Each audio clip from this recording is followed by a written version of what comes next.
বন্ধুরা, ভিডিওটি কাটবে না। আজ দেখাবো আমাদের আষাঢ় মাসে তারকেশ্বরের যাত্রা।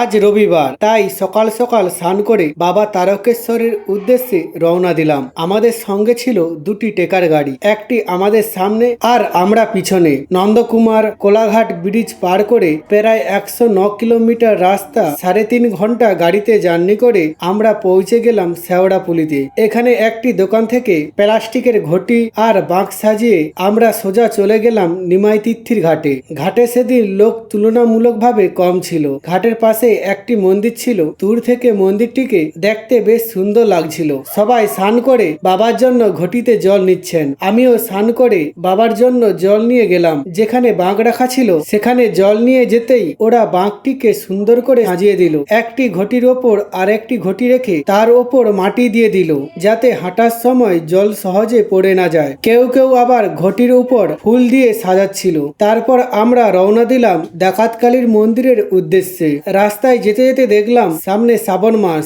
তাই শ্রাবণ মাসে ভক্তদের ভিড়ের কথা মনে রেখে রাস্তার পাশে বাথরুম ও বিশ্রাম নেওয়ার জায়গা তৈরি হচ্ছে। টানা প্রায় 9 কিলোমিটার হেঁটে 3 ঘন্টা পর আমরা পৌঁছে গেলাম ডাকাতকালী মন্দিরে। মন্দিরের ভিতরে দেখলাম ভক্তরা লাইন করে মায়ের মাথায় জল ঢালছেন। আমরাও লাইনে দাঁড়িয়ে মায়ের চরণে জল অর্পণ করলাম। পাশে অনেকেই বিশ্রাম নিচ্ছেন, কিন্তু আমরা আর বিশ্রাম না নিয়ে রওনা দিলাম বাবা বিশ্বনাথের উদ্দেশ্য।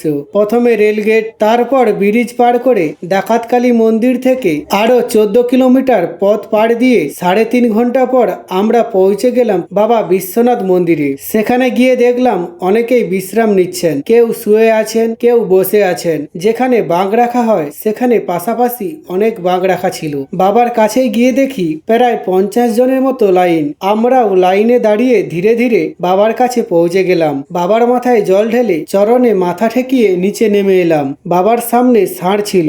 অনেক ভক্ত তার গায়ে জল ঢেলে কানে কানে নিজের মনের কথা বলছিলেন। এরপর আমরা একটি খাবার দোকানে গেলাম। সেখানে পরোটা আর তরকারি খেয়ে একটু বিশ্রাম নিয়ে আবার রওনা দিলাম বাবা লোকনাথের উদ্দেশ্যে। পাশেই দেখলাম অনেকেই আর হাঁটতে পারছে না, তাই মেশিন ভ্যান গাড়িতে উঠে পড়ছেন। কিন্তু আমরা হার মানলাম না, আবার হাঁটা শুরু করলাম। রাস্তায় তখন খুব কম মানুষই হাঁটতেছে। একটা জিনিস আমার খুব ভালো লাগছে, আষাঢ় মাস হয়েও পুরো রাস্তা আলো দিয়ে সাজানো ছিল। হাঁটতে হাঁটতে এক সময় আমরাও প্রায় দমে গিয়েছিলাম, শরীরে যেন আর শক্তি ছিল না। তারপর দূর থেকে দেখতে পেলাম তারকেশ্বরের মেন গেট। সেই মুহূর্তে মনের মধ্যে যেন এক আলাদা শক্তি চলে এলো। এখানে একটু ঘুমিয়ে বিশ্রাম নিয়ে নিলাম। ভোরের আলো আর পাখির ডাকে ঘুম ভেঙে গেল। তারপর আবার হাঁটা শুরু করলাম। তখন সত্যি মনে হচ্ছিল আর পারবো না, কিন্তু বাবার প্রতি ভক্তি আর ভালোবাসা আমাকে এগিয়ে নিয়ে যাচ্ছেন। প্রায় 12 কিলোমিটার হেঁটে 5 ঘন্টা পথ পাড়ি দিয়ে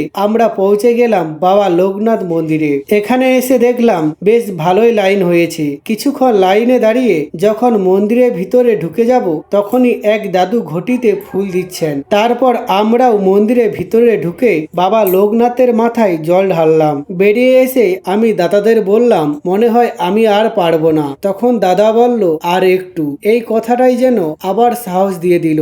আমরা আবার হাঁটা শুরু করলাম।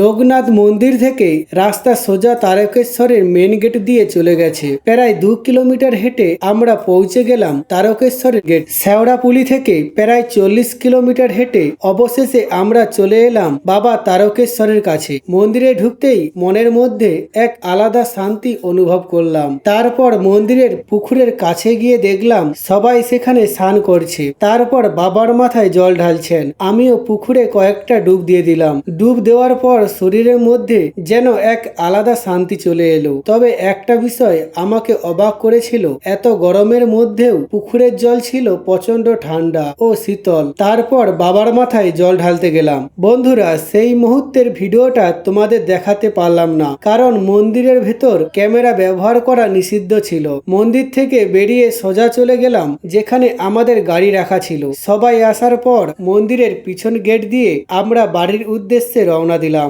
গ্রামের রাস্তা দিয়ে যেতে যেতে অনেক মজা হলো। কোথাও গাড়ির সামনে ছাগল চলে আসছে, কোথাও আবার বাচ্চারা চাঁদা তুলছে। নদী মাঠ পেরিয়ে আমরা বড় রাস্তায় উঠে এলাম।